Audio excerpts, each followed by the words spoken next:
Je vais vous expliquer les modes de sélection dans Tekla. C'est ce qui se trouve ici dans le bas de l'écran. Donc présentement, j'ai beaucoup d'éléments qui sont sélectionnés dans cette barre d'outils.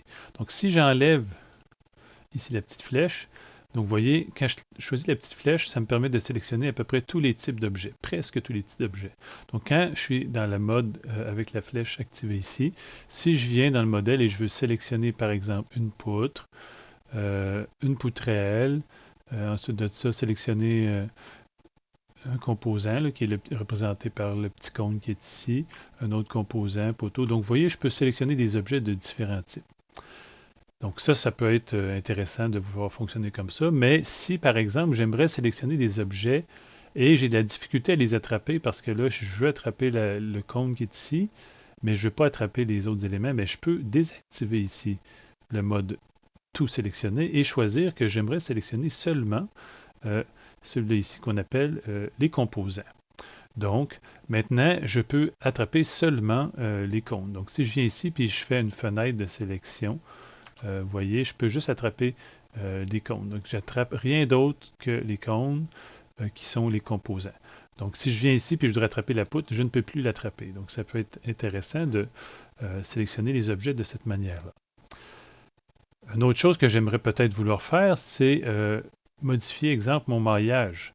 Le maillage qui est ici, si je veux le modifier, normalement, si je double-clique dessus, je vais pouvoir le modifier. Mais là, si je viens ici, j'essaie de faire un double-clic sur le maillage, ça ne fonctionne pas. Parce que je ne suis pas capable d'attraper. Donc, qu'est-ce que je vais faire? Je vais ici choisir le mode de sélection de maillage. Maintenant, si je viens ici et je double-clique sur le maillage, vous voyez qu'il ouvre la fenêtre des propriétés du maillage. Donc, et je pourrais même sélectionner seulement une ligne de maillage. Donc là, je peux venir sélectionner. Et vous voyez, quand je sélectionne une ligne, j'ai vraiment un plan vertical qui se sélectionne ici. Bon. Ensuite de ça, je peux avoir différentes choses. Je peux sélectionner d'autres éléments. Je n'irai pas dans le détail. Il y a d'autres modes de sélection qu'on va pouvoir étudier plus tard. Pour le moment, ce que j'aimerais vous montrer, c'est un autre truc intéressant ici.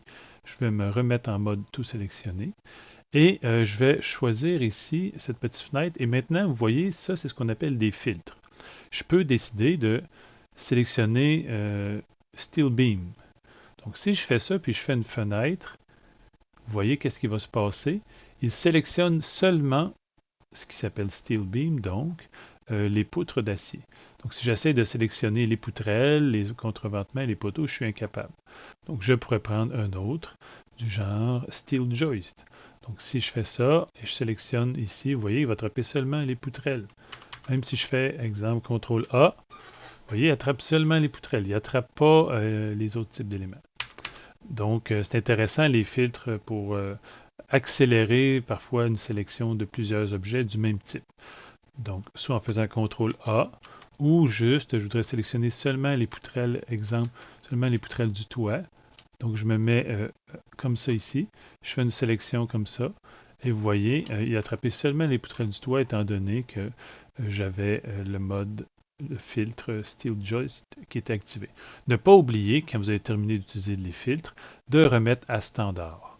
Et ne pas oublier non plus, quand vous avez utilisé certains modes de sélection, de remettre tout sélectionné, ce qui va être pratique.